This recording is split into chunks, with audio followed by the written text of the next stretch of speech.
Welcome to the Movies of the Damn podcast. My name is Kyle Grant, and I'm sitting here with my friend and published horror author, John Hunt.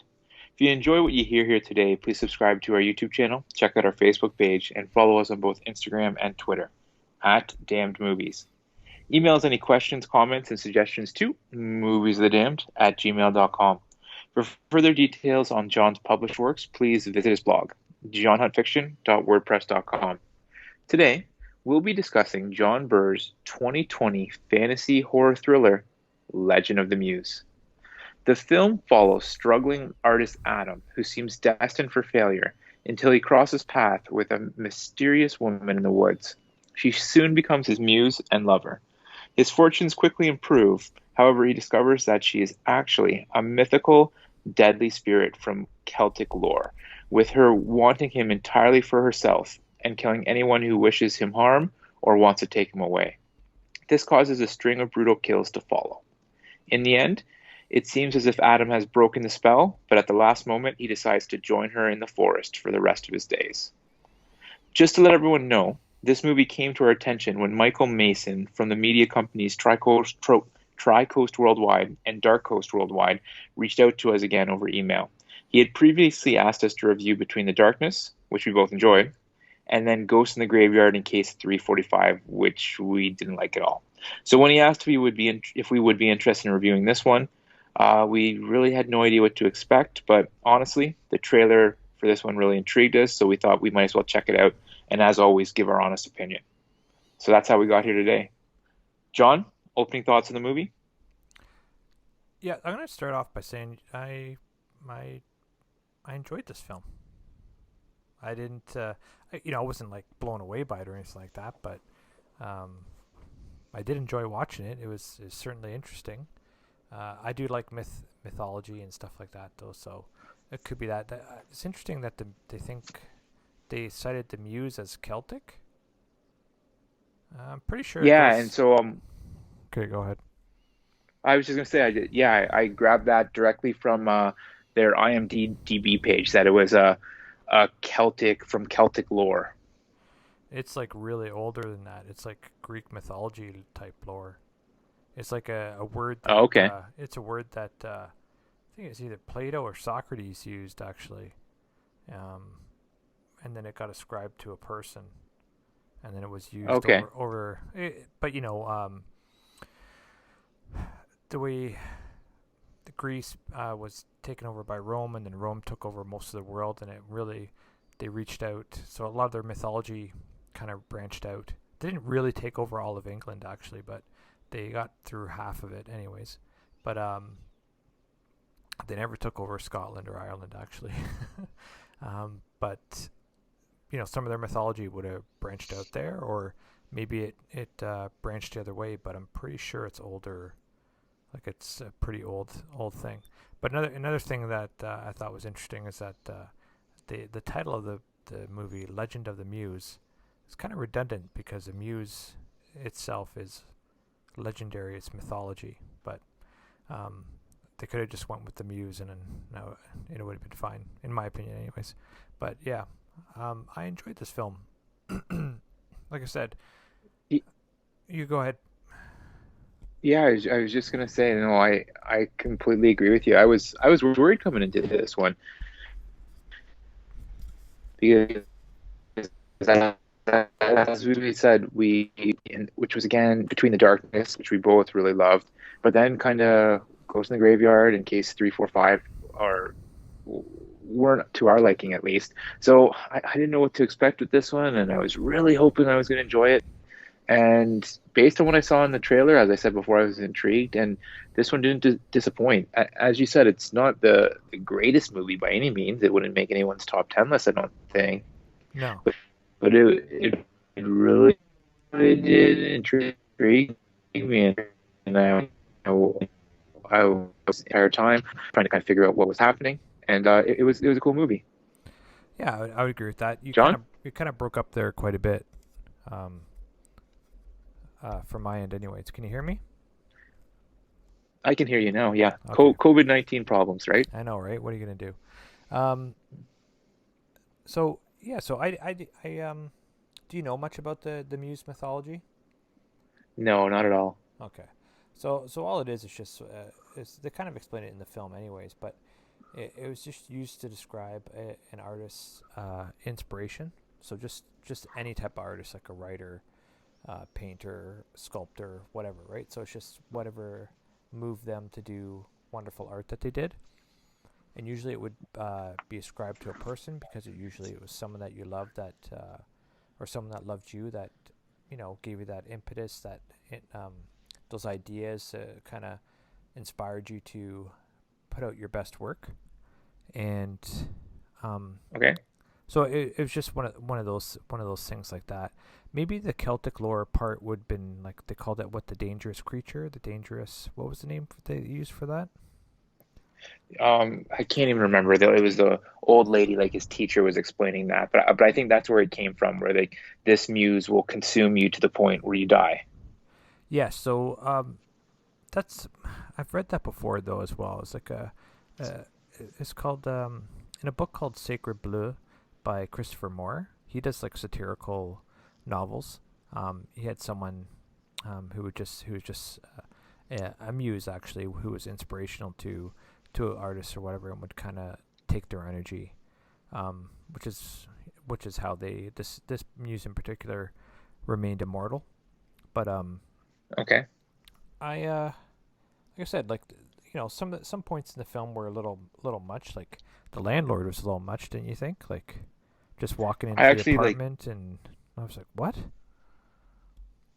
yeah, So oh, his character is definitely over the top, but you've seen characters like that before, like the nosy landlord who's always hassling people and wanting extra money from them and exploiting them. Like, but I yeah, know, his character was a little over the top. no, and like I didn't really mind it. I'm just like, is that like a real thing? Is that what like landlords actually do? Because it's like it's your house. They can't just say like when like he snapped about thinking he moved someone in and that they're living there and that now you have to pay double the rent because there's people living in your apartment or whatever. Like he didn't even Yeah. ask if you had a friend visiting. Like wouldn't you think a friend was visiting first before you just automatically assume someone's moving in? It was just the jump was just like okay, but um, but I guess it suited the character in the sense that he was greedy and he was thinking about money all the time, and didn't care too much about anyone's privacy or rights or anything like that. I just thought it was a little over the top for me. Like I was a little turned off by it actually. I think they just wanted to make it so we didn't care when he was killed. Like as the viewer, Yeah, we weren't upset. Like it's like, oh, this guy had it coming. He was being such a jerk. yeah. They do lessen that when someone acts like a jerk, you don't really mind as much when they get killed. Um, but And they tried to do that throughout this movie, right? they did. Now, correct Yep. me if I'm wrong, but pretty much every character who the Muse ended up killing was kind of like a bad person. Well, the old lady, the art gallery owner, explained that it was like anyone that might have been a threat to him, the Muse would have Yeah. killed, right? So the Muse would have taken out, because it was protecting him.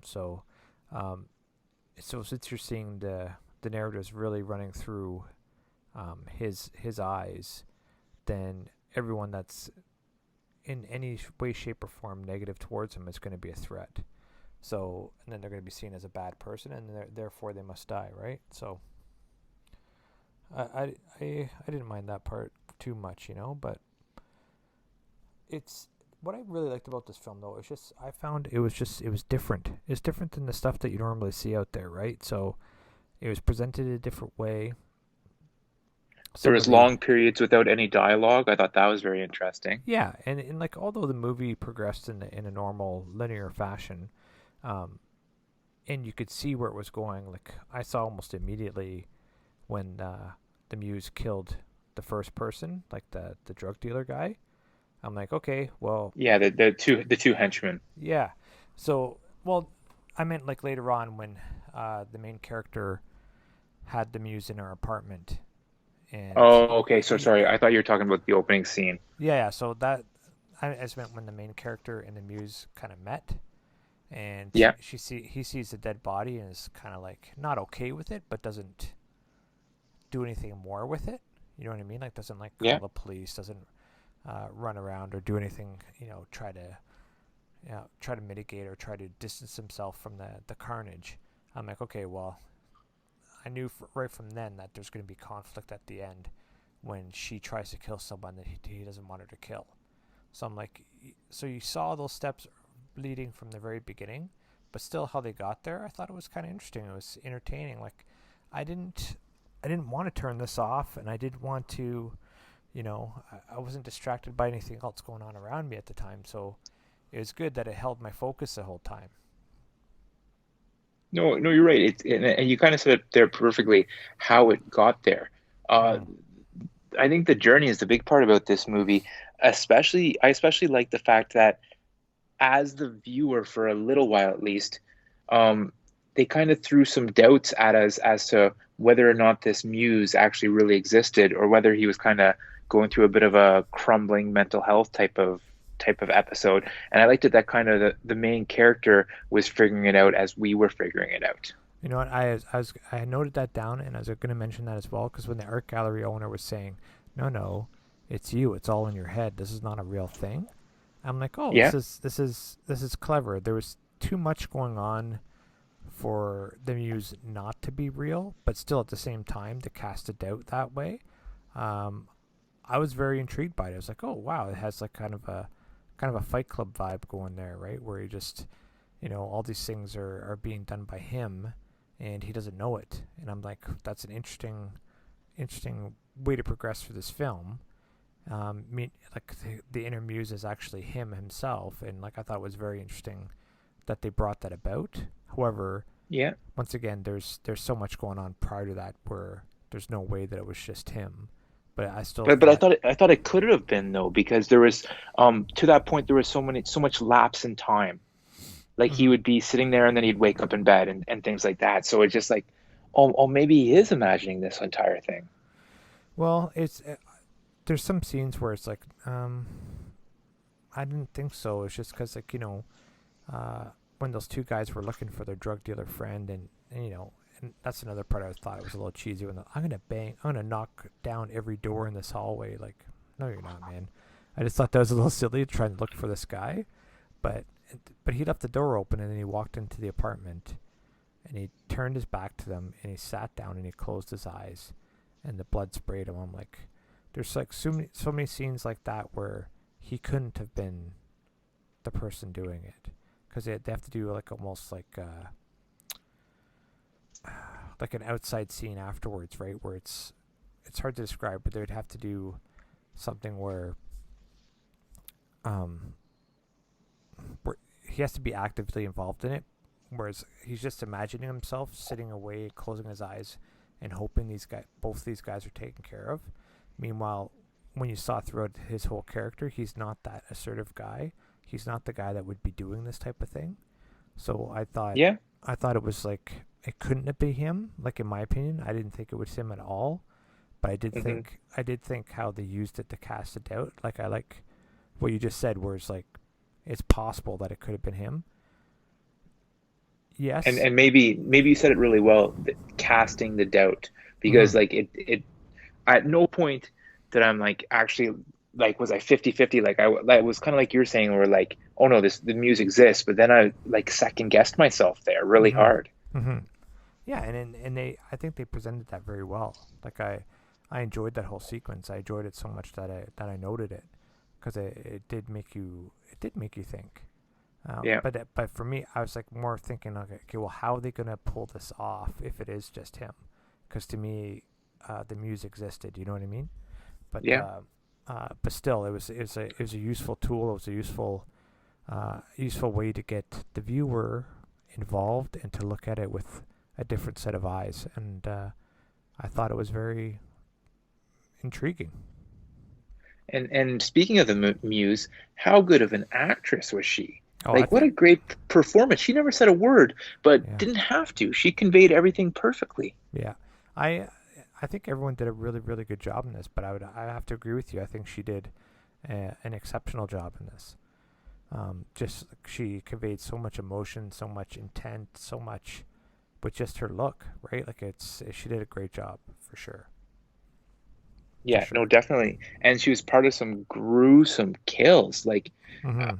there's a bunch you can choose from, but the one that, when we talk about the kills in this movie, that pops up to me is the landlord. Yeah, I know that was a When good she one. when she comes up behind the landlord, I'm like, oh my gosh, because it's just so wild, right? Because Yeah, this film is a little artsy and it's kind of a little bit of a fantasy, and then there's gruesome kills in it too. It's like it kind of like ping pongs back and forth a little bit. yeah, it's an eclectic mix. I would say it's an eclectic mix of a few genres, and I think they blended them quite well, actually.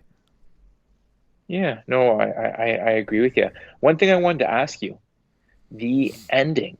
Mm-hmm. I want to call it a bit of a switcheroo ending. So we all think that he's kind of escaped the muse, like the grasp, and because he doesn't want to be with her, she's kind of losing her power. And then at the very end, the carpet gets pulled out from under us, and he ends up choosing her and Mm-hmm. going off with her in the woods. Mm-hmm. Did you see that coming? What did you think of that finish? Thoughts overall with how this film wrapped up? So I did not see it coming. However, I was not surprised that it happened. You know, I so like I said, like earlier on, I knew there's going to be conflict, and then you find out who the conflict's going to be with, right? So, you know, like fairly early on, he runs into that the woman outside the art gallery, and he ends up going there, and then the jealous artist boyfriend shows up, right? So, um, I knew that she would be involved in the conflict, and that the muse would like see her as a jealous rival and maybe try to kill her, and he'd Yeah. have to intervene. So I knew that conflict was coming very early on. On a side note, I have to say, she was the the potential love interest was quite okay with the muse killing her boyfriend. But anyways, that's a different thing. But then, um, Well, like they had made the boyfriend out to be a terrible person, and he was physically abusing her.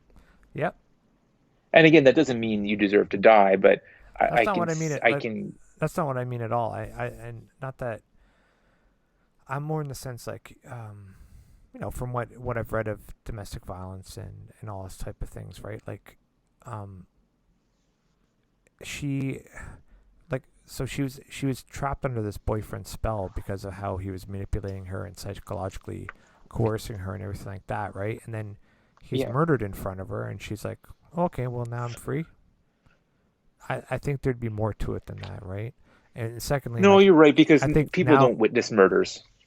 exactly, and now she's involved in the murder.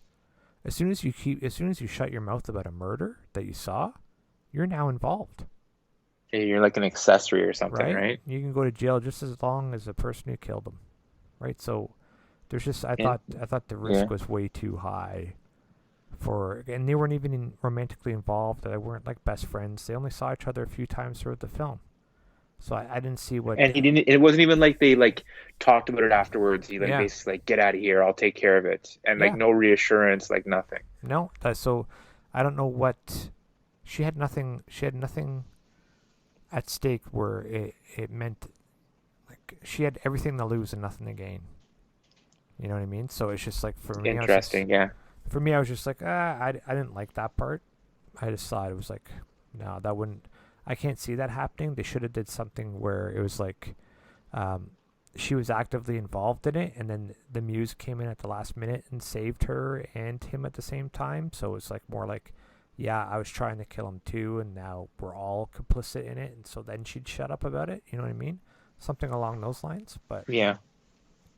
I didn't like that part. But him running off with her at the end, like there's I thought throughout the whole movie they built it up that um that the ending was very plausible because of how much he had been seduced by her. Like this guy is willing to cut up the body of his landlord to keep her safe, to Yeah. keep her a Because secret. he became complicit in all these terrible things. Well, yes and no, right? Like like he knew she existed, and she watched him kill other. He watched her kill other people. So like Yeah. he's only complicit after the first one when he decides to help hide it, right?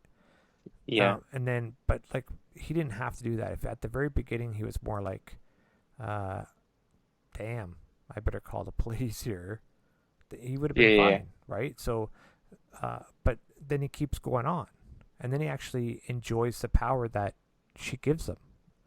Because when Oh, she, because he's loving being in the limelight. well, not even that. Like, remember after those two drug dealers who were looking for their drug dealer friend followed him into the Yeah. apartment, and she killed them both. He smiled. He got off on it. He got off on Yeah. Yeah. that Yeah. power, which I thought was like a divergent from his personality shown to us thus far in the film. But you know, I could see, I bought into it a bit only because she had seduced him, and now she was making him successful, and she was filling him with power, and she was making him feel invulnerable. So I didn't have too much of a problem with it, but for the most of the film, he seemed to be just a nice guy trying to do his best, and it seemed to be caught in these bad situations. Whereas in this one, he invited the bad situation into his apartment to test the theory of her murdering for him. So No, and I thought that was a yeah. divergent from from his normal character throughout the film. Once again, I didn't have much of an issue with it. But once I did like the ending. I liked that he went with her. I liked it better than if he did go with her, actually. Oh, so interesting. And honestly, I didn't see it coming. Like I was pretty surprised when he wasn't in that car at the very end. Mm-hmm. So, but everything you're saying is making sense and kind of how his character evolved. And at first, like you said, he's in bad situations, and then he kind of starts to manipulate them for him. So perhaps he changed throughout that ultimately led him to picking the Muse. And so that was it was just interesting stuff throughout this movie. It's like you said, at no point are you bored. You're into it, you're watching it, and I think that's why this movie's been successful. One of the things when they were kind of let us know about this movie is they talked about the number of awards this movie's won on the different film festivals that it's been shown at. Like Mm-hmm. it's had a lot of success so far, and I hope that success continues when it kind of goes live later this month. It's being released on Amazon Prime Video, so hopefully it gets some good traction behind it. I think it should. Like it is. It's a very different film. You don't see films like this too often. So that's what really kept me interested because the normal narratives, the normal things that you look for, you kind of fall into, and it takes you long. They're not there. They're new ones. I enjoyed going through that journey with it. Right. So I really liked it in that sense. Like I just thought I was watching something, um, just something new. Like I'm just you kind of you watch Which is so tough to do. yeah you watch so many movies and you read so many books and it's kind of like within the first 50 pages of the book you're like, okay, I've read this 100 times before, or you watch first 15 minutes into a film, you're like, okay, now I know the ending already because you've seen so many of them, right? And it's Yeah. just like this one, it was just it was different, so it's like I appreciate that. And it's like I find it takes a kind of bravery to step outside the normal parameters of what other people are doing to show something new. So I appreciate that as well. One thing that I appreciated with this movie going experience, and I know you will never agree with me on this, but actually, you might not even realize this. The screener that they sent us, John, Uh huh. um, at the very end, if you go past the credits, because what I noticed there's like 20 minutes left in the movie file, and I'm like, the movie's over. What's going on here? Yeah, I saw If you that. go to if you go to the end, Yeah. there was a bunch of deleted scenes with commentary from the director. Yeah, I know. I watched a bit of it, and I'm like, oh wait, this is deleted scene, so I don't want to watch I know that's what you always say, but I really enjoyed it. it. It wasn't so much the scenes themselves, it was more the commentary from the director. It helped connect some dots for me. that I guess I just didn't completely understand, or I guess I didn't even have a chance to think about too hard because the movie had just ended. But for example, the opening scene very much so confused me. And so, Hmm. did you get what they were trying to portray in that opening scene? Well, they had to introduce the dangerous character, Yeah. so And so I didn't really think too much of it. Like I didn't really there. You knew you were watching a fantasy horror, so what's like you have to be introduced to the villain. So usually, uh, at the very opening there, I was like, okay, well now we're being introduced to the villain. yeah, no, fair enough. I guess it was more so like the disheveled man. I guess Hmm. the disheveled man was supposed to represent the person who the muse was attached to beforehand, and he Yeah, was like n near the end of his life because she had completely used him up, basically. And yeah, then with him dying in that opening scene, she needed the new artist to be attached to. yes. So, And so um, I just didn't pick up on that watching the movie. well, there's no way you could have because how could you tell that that guy was an artist? Yeah, no, fair enough. Oh, I Yeah, guess they said something sorry, go ahead. like he's holding a harmonica or something like that. In the commentary, they said something like he was holding a harmonica, I believe. He was holding the harmonica, but for me, I looked at that going, okay, well, that's why the guy shot him. He thought he had something in his hand, Okay, right? So which I guess is also true. yeah. So I didn't really connect the whole artist thing because I Hmm. didn't. It one to me it wasn't necessary, right? But I don't know. That's just for me, anyways. But again, it's just I liked it because it helped kind of like put things together. And then as well, there was supposed to be a post-credit scene that they ended up just not going with, Mm-hmm. where our main character had been completely used up, and it was her moving on to a new artist. Mm-hmm. So So just to here's kind of show things going full circle, which well, I know I thought that was kind of cool. That's why I kind of like checking that stuff out. well, it's kind of cool, but here's my issue with it. You needed to watch a director's commentary at the ending to put it all together. Then something was done Yeah, wrong during the film.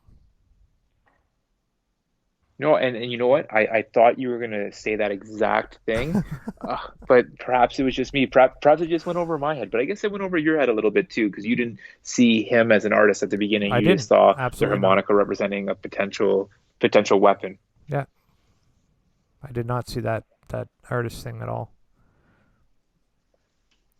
No, and so, but again, we're not to take away from this movie in itself, because No. as a whole, it's very good. But Yeah, for sure. um, you're right. Perhaps there weren't things that were spelled out perfectly, which might prevent it from hitting greatness or something like that.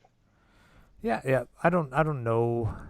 Those in the ingredients for greatness are hard to pinpoint because if you could pinpoint them, then people would be replicating them all the time.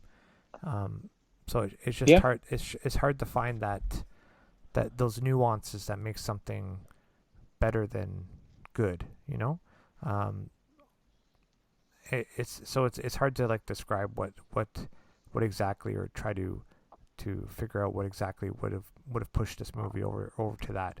Um, but that being said, I enjoyed this film. I would recommend it to other people, especially if they like not necessarily horror, because I think horror was kind of like a small part of it. But if they just like something different and that has some sort of mythological edge to it, and I know lots of people that like that, so um, I definitely recommend it to them.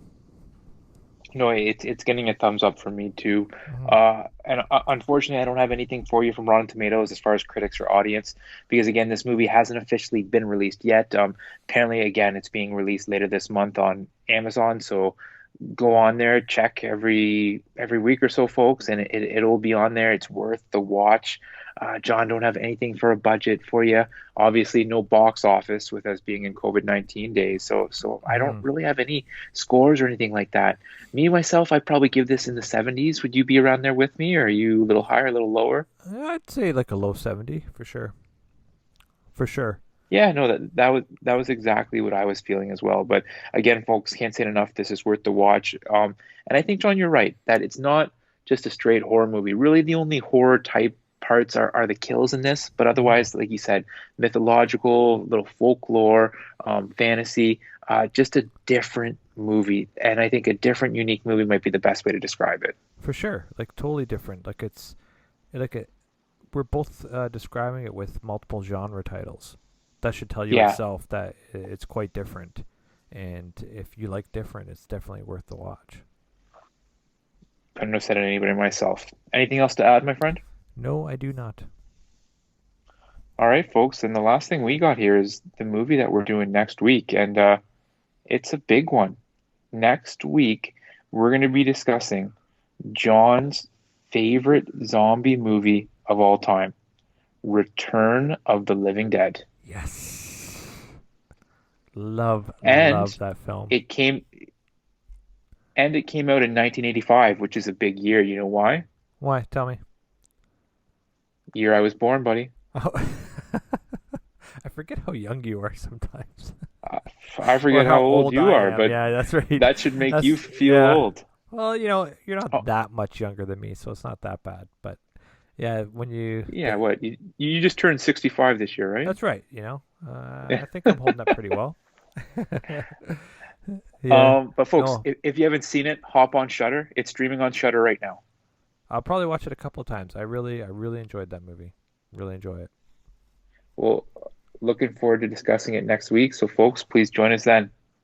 As well, please subscribe to our YouTube channel, check out our Facebook page, and follow us on both Twitter and Instagram at Damned Movies. We want to hear what you thought of today's podcast and any suggestions you have, especially in terms of what movies you'd like us to discuss next. Send us an email to moviesofthedamned@gmail.com. Please also check out John's full-length novels. His first two novels, Dollhouse and The Tracker, are Amazon bestsellers. You can also order his novella Balance, his book of short stories, Four Shots of Horror, and his newest novel, Off the Grid, all available right now on Amazon. For further details on John's other published works, please visit his blog, johnonfiction.wordpress.com.